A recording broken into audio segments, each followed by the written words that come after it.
Welcome into another episode of Camp Dolphins. I'm your host, Samantha Rivera. Training camp always feels like a nice little reunion for everybody, right? For the Fins, getting Jaelan Phillips back is especially meaningful, though. Back-to-back years with season-ending injuries, and somehow he's described the rehab process from tearing his ACL as seamless. First 3 seasons, look at this, 22 sacks, only 1 last year, of course, because of that injury. Helping him through the recovery process, though, have been his relationships off the field. He told me earlier today he had the best offseason, getting closer with teammates like Quinton Bell and Tua Tagovailoa, enjoying some nice, well-earned vacations there. But now the edge rusher is all business. Coming back from his ACL injury he suffered back in week 4 last year. It's also the final year in his 5-year rookie contract, but he says he's not worried about that right now. Instead, focused on rejoining Bradley Chubb and Chop Robinson on the field. A lethal trio, Jaelan says, will only get better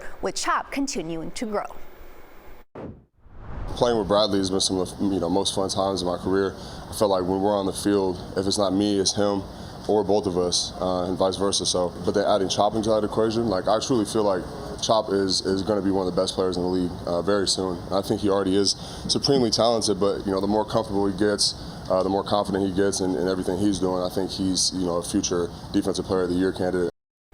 Well, he's not at all wrong to think so highly of Chop here. Look at this. Coming into just his 2nd year last season, the 22-year-old had 6 sacks and 16 solo tackles in his rookie campaign. Jaelan, like everybody else, is hoping those numbers only go up this upcoming season.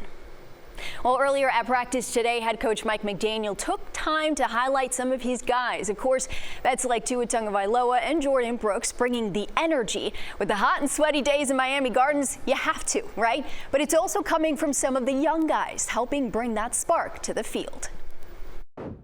I've seen a ton of guys with energy that the best way I could describe it is towards the football team. So, I think leaders, particularly the competitors that we have, like, Tua and JB.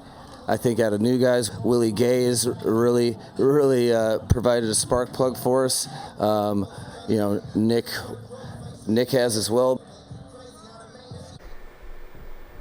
All right, guys, now we're about to mix 2 of my favorite things here, football and music.